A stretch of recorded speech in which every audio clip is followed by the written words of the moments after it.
Titanic Talk with Nelson Aspin and Alexandra Boyd. Here we feature stories from the independent documentary Ship of Dreams Titanic Movie Diaries and everything else to do with the iconic ship. From James Cameron's epic groundbreaking movie to the history and legacy of Titanic herself. Join us and our special guests as we continue the 25th anniversary celebrations of Titanic. This is your first-class ticket to everything aboard the Ship of Dreams. My name is Nelson Aspin, and you are back with some Titanic talk with my lovely co-host, Alexandra Boyd, nowadays best known as filmmaker, writer, director, and producer of the new documentary Ship of Dreams, Titanic Movie Diaries. So this is where we gather to talk all things Titanic. And Alexandra, this is the magic of social media, is that through our community of Titaniacs, we have found an esteemed author. Thanks to Instagram, we found him. My book is in the mail. Amazon is not fulfilling my immediate gratification needs. It is taking a few days for me to get my copy in the mail. But in the meantime, even better, we have the man himself. Will you do the honors? Simon Medhurst, welcome to Titanic Talk. And you're there in the UK. Whereabouts in the UK are you speaking to us from? Yeah, I'm from Essex. That's the birthplace, or it's Chelmsford, the birthplace of radio. So it's where Marconi set up his offices and factories. So it's got quite a good connection for me with Marconi. So that's been. I didn't know that before I moved there, but yeah, in the UK, in Essex. Well, So, I'm actually, I'm from Suffolk, which is one county above Essex. So I'm very yes. familiar with East Anglia and the flatness and the gorgeous, Yes. I love the gorgeous bleakness in winter. It's where I set my first feature film on the the Suffolk coast there. So I rather like how lovely and bleak and windy and wet it is, which will sound very strange to a lot of people. But well, you asked where he's coming from, and I thought the answer was going to be coming from the promenade deck of the RMS Titanic. And you look like something out of a Ken Marshall painting there, Simon. So we should also say that the name of your book is Titanic Day by Day, 366 days. Yes. That counts for a leap year. So you're covered in the event of a leap year. Let's start with your Titanic credentials. It's pretty, as Titanic credentials go, yours are pretty pure. You are the great-grandchild of Quartermaster Robert Hitchens, who was actually at the helm of the ship when she hit the iceberg. Is that correct? Yes, that's correct. Yes. Robert Hitchens is my great-grandfather. I thought I might show that picture. It might give a little bit of an idea, really. That's a picture that I grew up with. That's me as a baby. This is my mother, and this is my what I was always told was my real grandmother, because I didn't grow up with any Titanic knowledge or any. It was about in my 20s I started collecting Titanic memorabilia, signatures and models, books and things. But it wasn't until I was 45 that I found out that I was actually related. Why wouldn't they have? I would have assumed that would have been part of your family lore, especially as your great-grandfather survived. We should point that out. He survived the Titanic. Yeah, he did survive, he was in charge of Lifeboat 6. That's correct. I mean, the thing was that I didn't know who my birth father was till I was 45. So, and then I found out that he said to me, "Oh, yeah, so I took that photo. And that lady who's your grandmother is Robert Hitchens' daughter." So so that's how I found out I was actually related in the end. On your own, you had started to be fascinated by everything to do with the Titanic, which is not unusual. Certainly, we are learning many people were just born to this story at a young age. But what a mind-blowing experience to then know you have this direct line to somebody who was there and experienced the tragedy. Yeah, it was a bit mind-blowing, because you're going from being a Titanic enthusiast and enjoying all those things to suddenly realizing you're actually a direct relative. But not just somebody on the ship. It had to be Robert Hitchens who was at the helm. So yeah, that it was a bit mind blowing, and it's been a bit of a journey since. And I actually found out in 2012. which was quite unusual as well, I think. So it was after the James Cameron movie. So you'd probably gone to see the movie a few times, as we all did. We didn't just see it once. I went 8 times. Now. So tell us about the experience of finding out and then seeing the movie the next time. Yeah, I mean, I'll be honest. I hadn't seen the movie before because I'd been fascinated by A Night to Remember, and then it was afterwards that I actually saw the film. So it's been that sort of a journey. With it's been more recent actually that I've got more interested in the new film, if you like, for me. I have to say something about Paul Brightwell, who plays your great grandfather in the film. We would walk around with lanyards on with our names because security was very important, and we all had our names and then our character names on. So mine was Alexandra Boyd, first class woman, and Paul had one that said Quartermaster Hitchens, which I just loved. So and one of our previous podcasts, we talked to Rebecca Klingler, who played Mother at Stern. So she was Rebecca, Mother at Stern. Paul was Paul Quartermaster Hitchens. Like everyone was sort of like a one-word name that was their first name and their character name. That's just how we identified each other, because the time went on, and you just identified people by their characters. But of course, I never shot a scene with Paul, so you never knew really what everyone else was doing unless they were in your moment. Like for me, it was First Class Passengers, and I remember that. But then you saw people doing their roles that you had known very well in the bar drinking margaritas, like, oh, that's what he did, oh, that's the part that, and it was just a full circle experience to see Paul Brightwell doing that. And of course he has that amazing moment in the lifeboat with Molly Brown, which you'll probably tell us a little bit of how true that was, but it's very dramatic. So I wonder if that rang true for you, or if it felt a little. Yeah, I mean, it's been quite a journey really to find different people that I've been in contact with over the years, like Emmett James and Liam Toohey, the people that I've been able to get in contact with recently and in the last few years, which has been quite special really, because it gives me that conversation starter, and they're able to talk about their character, and it's a mixture of what's real life and maybe what's acted, but it all comes together. Yes. Well, nothing starts a conversation like just Titanic. I mean, we Alexandra and I have found that if you could walk up to a stranger in the street, and if you just say the word Titanic, chances are you can start a chat. I did it in the film. I just stuck a microphone in people's faces in New York, and I 9 out of 10. Only one guy was like, no, I don't care, and everybody else was like, oh yes, had something to say about that film. I think the fact that it's been brought out again has literally brought in a whole new generation. Yes. In 97 was it? It brought a whole generation at that point. From 1985, you had a generation there when it was found. Then you had this next generation when the film came out, and now it's come out again. I think it's brought a whole new generation out of youngsters as well. So, and do you go into schools and share the story? I think that's one of my favourite parts, actually, is going into schools. I've got one.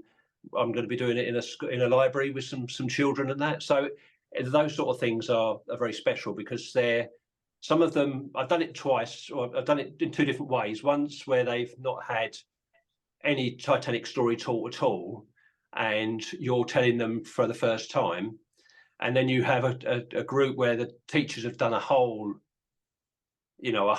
class lesson on it for weeks, and then you're going in there and they've got a lot of the answers already, and then it becomes quite challenging because they know more than I do. So I normally take in lots of different bits and pieces to talk about. I don't know, simple things like you have the cups that were used. They were taken down to Titanic in the baskets, and then they come back up this sort of size.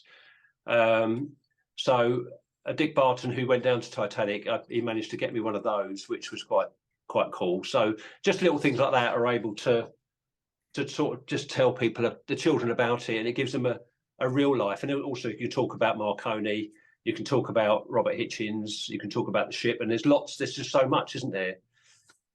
Yeah, it's funny because you mentioned this, because right after the movie came out and was such a hit, I went in. A friend of mine was a third grade school teacher, and I went into her class with my little lump of Titanic coal and was telling the kids about the stories. But the kids were already so savvy that the project was everybody drew their own picture of the Titanic sinking, and it was quite amazing and a wonderful exercise like that. I wish I'd had something like that when I was in third grade. Yeah. Since you found out late in life about your great-grandfather's identity, what was the forensic experience after that? How did you track him down? Did you have anybody in the circle that actually knew him, or did you really start from scratch? For me, it's from scratch, but I knew obviously Sally Nielsen, who'd already written a book on Robert Hitchens called The Man Who Sank Titanic, The Troubled Life of Robert Hitchens. So was that his label? Is that what came out of all of this? I think she maybe used that title to do what it's done to you, just catch your mind. But I think actually the whole book is to show that actually it wasn't anything to do with him. He was following orders completely. But that book was a help to me because it gave me a background to Robert's life. Because he died in 1946, you know, I didn't get to meet him, or sorry, 1956. I didn't get to meet him, but what happened was there was a tray that was passed on from. Well, he used to go on a lot of journeys. You know, after Titanic, he was traveling all around the world, and on his trips he would take this tray, which he would use obviously for his meals or whatever. And he gave that to his daughter when he come back off the trips, which was then passed to my father, and now it's passed to me, which is basically this massive, great tray, a map of the world, which he would have used on his journeys. Beautiful. And this is the only thing I know of that Robert Hitchens ever had at all. That's the only thing. So there's no family heirlooms. This is the only thing that we know that Robert Hitchens owned and then passed on down the family, and now I have it, so to look after. I'm the custodian of that one.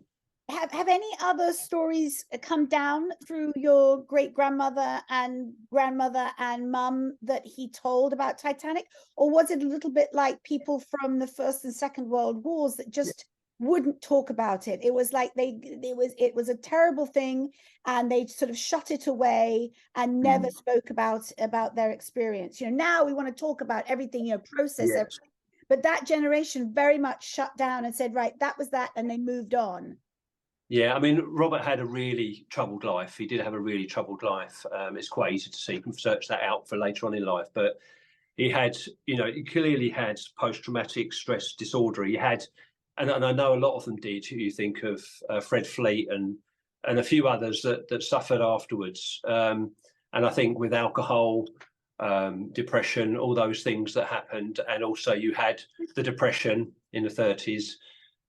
So there was a lot that was going on that caused a lot of difficulties for Robert. But he did do a couple of news articles in the mid-30s, which I have a couple of those, where he's been interviewed. But I think generally they didn't speak much of it. It wasn't really anything spectacular, if that makes sense. I think he must have done a few of these things, which I don't know whether you can possibly see it. You may not be able to see it there, but he did write out. I think you can probably see it. Just about read it there. Is that the time? So he was chronicling the time. He was recording the time. Yeah, he did all that, and I mean his handwriting's immense. I've actually got a couple of letters that he wrote. Which is phenomenal, because he does talk about, as I read here, his book talks about being shipwrecked. Was it shipwrecked through shipwreck, explosion, from pirates in China, from 3 times from drowning through shipwreck. So those things he's escaped from during his life, up to the point of getting on other ships and things. So he had quite a life. He really did live through the adage that worst things happen at sea. Yes. That it wasn't just Titanic, but pretty much anywhere on the high seas, you were exposing yourself to pirates and storms and icebergs and all sorts of things. My gosh, a real mariner's life. Yes, and I think obviously my grandmother was born in 1914. So if Robert hadn't survived, then all of this side of the family would not be here. So it's quite. I think when you start thinking of the story more, and you realise that there was only 712 people survived, Robert was one of those.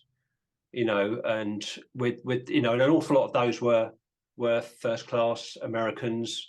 There was a lot of higher, the echelon of that day that survived. And Robert only survived really because he was a quartermaster, and every quartermaster survived because every quartermaster was given charge of a lifeboat. So that's really the reason he survived. Whereas we know, thank goodness we wouldn't be having the pleasure of this conversation. No. Where such a troubled life he had, where is he laying to rest now? He's actually in Aberdeen. He was on the English trader off the coast of Aberdeen when he had a heart attack. And I think for years they thought he'd been buried at sea. But Sally Nielsen, who had done a lot of research, found where he was actually buried in Aberdeen Cemetery. And in recent years, I was able to organise for a headstone to be put there. So that was quite a good thing. So I was able to go up to Aberdeen and go with my father and be there to have it unveiled. And that was a very, very precious thing to actually be able to have a headstone for him, because it was basically like a pauper's grave. So I think there was two other people buried there in the same place, not Titanic related. They were just other mariners that obviously were buried there in later years or whatever you. And what a nice circle for you as well, nice completion of the story that, really has come to you so much later in life, even though you felt this connection to the story of Titanic. I think it's more of a responsibility now. Yeah, it's more of a responsibility because being a fan or an enthusiast, you can step back and maybe have an interest in other things as well, which we all do. But when you realise that you're actually directly related, there's that responsibility to make sure that maybe Robert's putting over in a better light than maybe he's been put over in years, but also to be able to pass on the story and the interest to the next generation, which is for me quite important. That's why I do the Instagram, really, just to encourage more younger generation, which actually I was looking at the stats to see what age group. And actually I was quite surprised. It's more than 25 to 35. Sorry, I dragged you down. You would have been even younger if I weren't following you. But we should mention your Instagram account is Titanic_memorabilia. Is that correct? Yeah, and there's a reason for that. It's interesting because I started a Facebook group called Titanic Memorabilia years ago, and I thought that I started it up because I thought there wasn't really any Titanic fans. So I thought, well, I'll if I set this up, this Facebook group, people will maybe jump on, and there'll be a few, and then it went up to, I think it's about 6,000 or so now. But then I thought, well, do you know what? I'll do the Instagram, which connects up with that a little bit. So that's why it's called Titanic_memorabilia, because it just sort of followed on from that, really. And I've kept it's marvelous.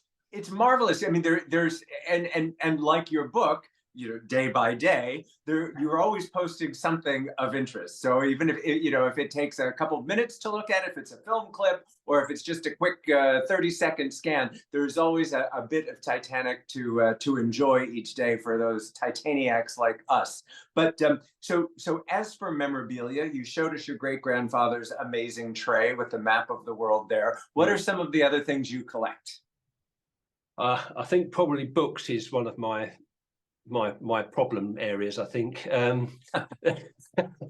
So I've got hundreds of Titanic books, which, to be honest, it was a help when I did my book, because the idea of my book wasn't necessarily a storybook, or it was designed more to be able to be picked up, have on your coffee table, and be able to just pick up today's date, because it's done in a diary form so that you can go day by day. So it's more set out. So every day has its own page, which has the births and deaths and some, I don't know, facts and figures and survivor quotes and parts from the inquiry, which took about 7 years to do. A titanic task to log all of that. It took me about 7 years. Yeah, 7 years work. And I'm thankful for, I'm very thankful for the internet, because without the internet, I'll be honest, it gives you all that information that you're able to search out. And I wanted to get it all in a form that rather than people having to search out all over the place, they can go to one place, pick the book up, look at today's date and find all that information. And what I tried to do was to make sure, which wasn't possible in every case, was to find somebody that was in the births and deaths of that day, and then see if there was a survivor quote, obviously for those survived, and maybe a fact or something that would connect that day up. So it was hard work. You would win every single Titanic trivia contest in every pub that was ever held, I would think. I'd need my book with me. I was going to say, as long as you can retain it all, yes. Yeah. I'll be honest. Obviously, your great-grandfather would be your quote-unquote favorite character in the Titanic story. I have Milton Long as my particular person for reasons that are clear in Alexandra's documentary. But who are some of your other favorite in the legacy and the legend of Titanic? Yeah. Of whom are you a fan, or maybe a critic? I think Thomas Andrews. I've got a soft spot for Thomas Andrews. I expect a lot of people have got a soft spot for Thomas Andrews. The builder, the architect, and the yes. So I think Murdoch as well. We sort of, he gets lost really in the story, but he did save an awful lot of lives due to the fact that he on his side of the ship he would have women and children first. Lightoller too. The chat on Titanic, James Cameron's Titanic, that Lightoller, and that comes out in Night to Remember. But also Ioan Gruffudd's character. He's Fifth Officer Lowe, I believe. Right. Went back. The one boat that went back. Yes. And I remember one actor pointing at Ioan and going, "Him. He's the hero. He's the hero of this film." I was like, oh. And again, didn't really know, hadn't seen them shoot the scene, so it was fun to have that all completed for us. In the film version of Night to Remember, Lightoller is clearly the hero of the story. Yes. It's interesting. You could tell it from anybody's point of view. We could do a Hitchens movie and make him the hero, I'm sure. Yes, I think Robert's always had a bit of a bad press. But it's interesting because I woke up in the other night and I was thinking about Robert, which is a strange thing to do, but there you are.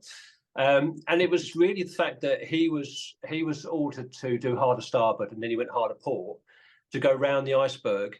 If that order hadn't have come, that iceberg could have ripped right down the side, all the way down the side, in which case you could well have had a capsized Titanic and no survivors.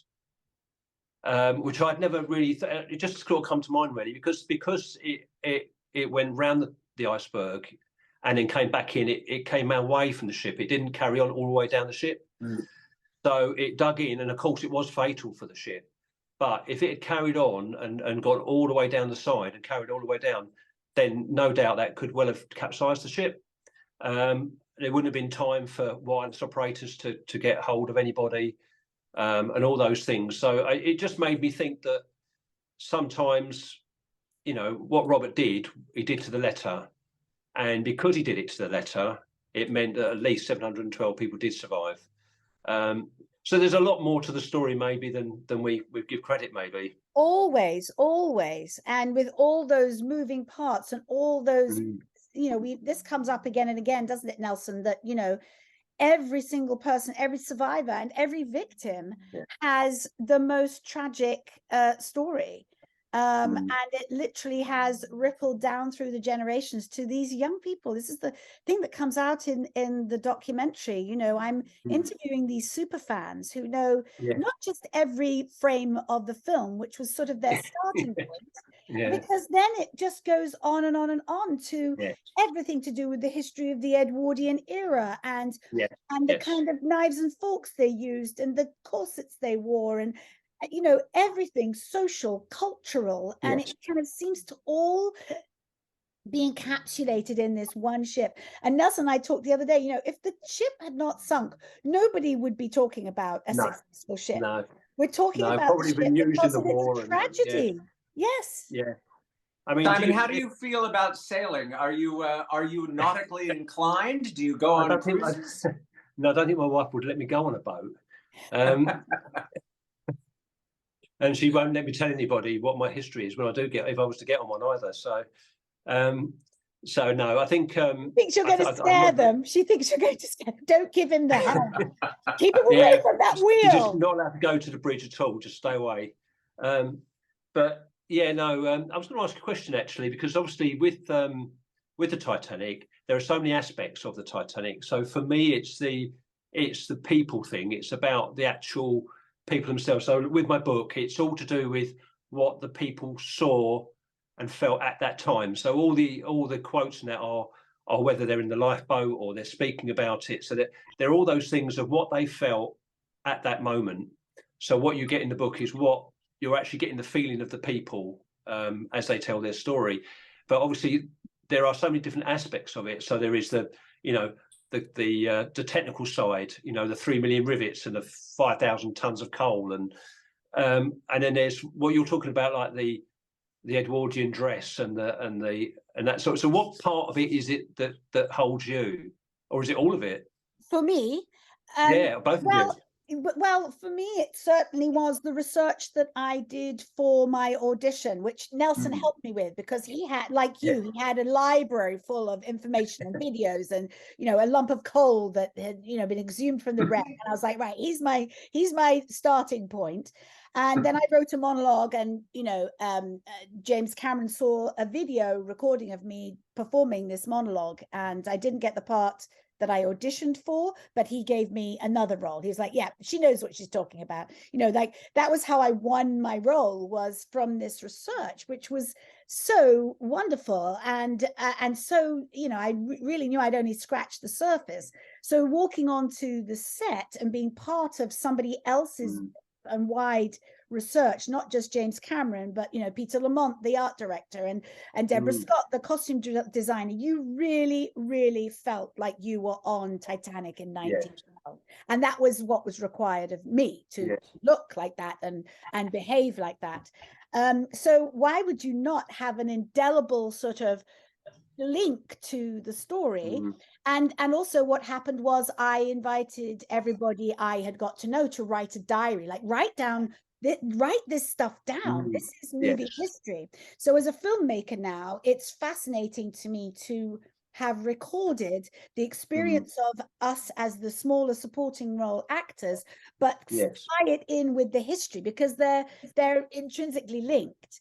So, my admiration for it starts with my admiration of James Cameron for casting me and then allowing me this experience, which 25 years later, people still want to talk to you about. You talk about Facebook and Instagram, we have super fans in the film because they found me. Oh, you're the lady that winks at, Jack when he comes into the dining room. I was like, yes, I am. Thank you for noticing. They noticed everything. And again, the young people, they were all young, 6, 11, 13 when they saw this film for the first time, and blew their young minds. And now as adults, 25 years later, they are still just so that's it's as much a film / cultural connection that I have. And Nelson, you speak briefly about well, I had been a childhood freak about maritime disasters, specifically for steamships. So Titanic was one, but there was also the Andrea Doria and the Lusitania and the and fictional. Give me the Poseidon.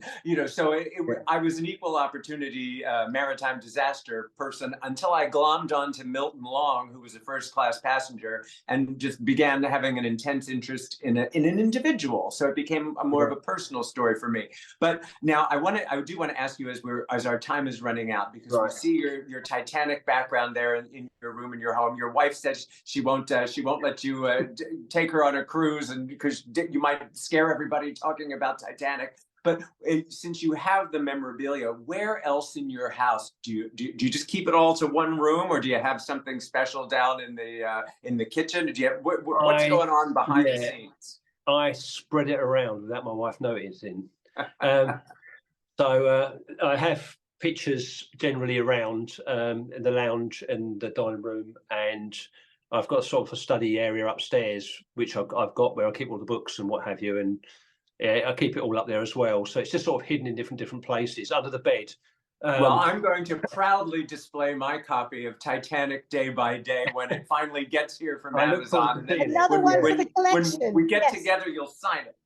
Yes, that sounds good. And I think that's one place I'd like to go is New York. That's my next place I'd like to go to. I'd like to get there, and it's part of Titanic history. There is a lot of New York history related to the Titanic, whether it's the Strauss's memorial or the pier. So we will definitely make that happen. We're so honored that you shared your time with us today. We hope your great-grandfather rests in peace, and we're grateful for his service and his important place in history. And we'll put a link in the notes to where to get your book. I'm assuming it's on Amazon. Yes, it's on Amazon. Most good bookstores you can get it, but Amazon, yes, you can get it on Amazon. Fantastic. Thank you so much. Thank you, Simon. Yes. Yeah, lovely to see you both. Take care. Thanks so much. Bye-bye. Bye.